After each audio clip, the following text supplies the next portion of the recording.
Hi అండి, అందరికి నమస్కారం. ఆంటీ ఏ ఊరు ఆంటీ మీది? మాది ఉప్పుమాగులూరు.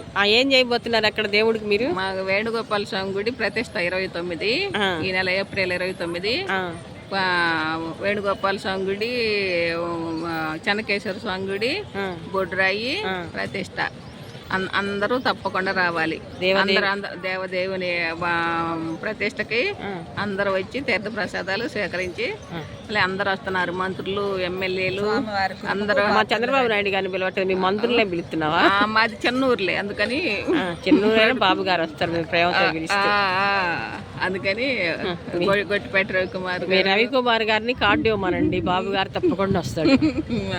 బాబు గారికి గ్రామాలంటే చాలా ఇష్టం. మొన్న వెళ్ళి అందరూ ఇచ్చొచ్చారు. అందరు వస్తారు, జిల్లా వాళ్ళు, నియోజకవర్గం, అద్దంకి నియోజకవర్గం.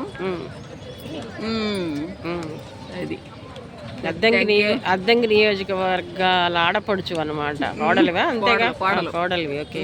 పల్నాడు ఆడపడుచు, పల్నాటి ఆడబిడ్డ మా పల్నాడు. Okay, congratulations. దేవదేవుడి ఆశీస్సులు మీపై నిండుగా మెండుగా ఉండాలని కోరుకుంటూ నేను చెప్పబోతున్న కవిత వేణుగోపాల స్వామి మీద.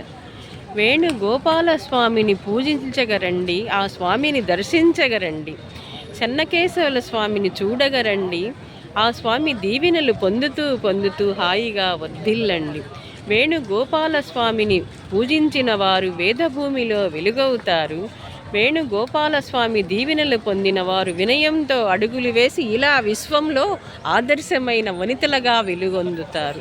వేణుగోపాల స్వామిని మనసారా పూజించండి, పుడమి పూలతో పూలాభిషేకం చేయండి, పుణ్య నదీ జలాలతో స్వామివారి పాదాలు కడగండి, గంధాభిషేకం చేయండి. ఆ వేణుగోపాల స్వామి దీవెనలు పొంది విశ్వజనులు వేదభూమికి వెలుగవ్వుతూ ఆ స్వామి దీవెనలు పొందాలి. పాలించే పాలకులు పవిత్రతతో అడుగులు వేసి ఆ స్వామి దీవెనలు పొందుతూ 10 కాలాలు మీ పాలనే ఉండాలని గొట్టిపాటి వారిని దీవిస్తుంది ఈ కవయిత్రి మాధవి. ఎందుకంటే అమ్మ కూడా గొట్టిపాటి వాళ్ళ ఆడపిల్ల కాబట్టి ఆ అభిమానం ఉంటుంది. మీరు చల్లగా మెల్లగా నిండు నూరేళ్లు పాలకుడిగా సేవకుడిగా ఆ దేవదేవుని దీవెనలతో పొందుతూ నిండు నూరేళ్లు హాయిగా వర్ధిల్లాలని పల్నాటి ఆడబిడ్డలుగా మేము ఆ దేవదేవుడిని కోరుకుంటున్నాము. ఇద్దరము.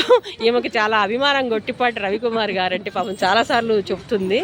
మనస్ఫూర్తిగా ధన్యవాదాలు రవికుమార్ గారు. మీకు మీ పాలన బాగుండాలి. గత పాలనలో మీరు చాలా ఇబ్బంది పడ్డారని మా ఆంటీ చెప్పి కూడా చాలా బాధపడింది. మీరు మా అమ్మమ్మ గారి మేనమామలకి అందరికి కూడా నియోజకవర్గానికి నాయకుడు. మా అమ్మ అయితే మా అబ్బాయి రవికుమార్, మా అబ్బాయి సూపర్ పాలన ఉంటుంది.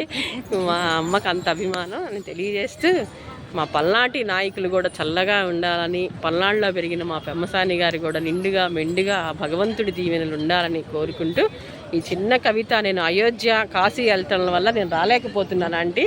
అందుకు మీ దగ్గరకు వచ్చి ఆ దేవదేవుడికి తర్వాతనైనా తప్పకుండా వస్తా, తప్పకుండా వచ్చి దేవాలయం చూస్తా. Thank you aunty.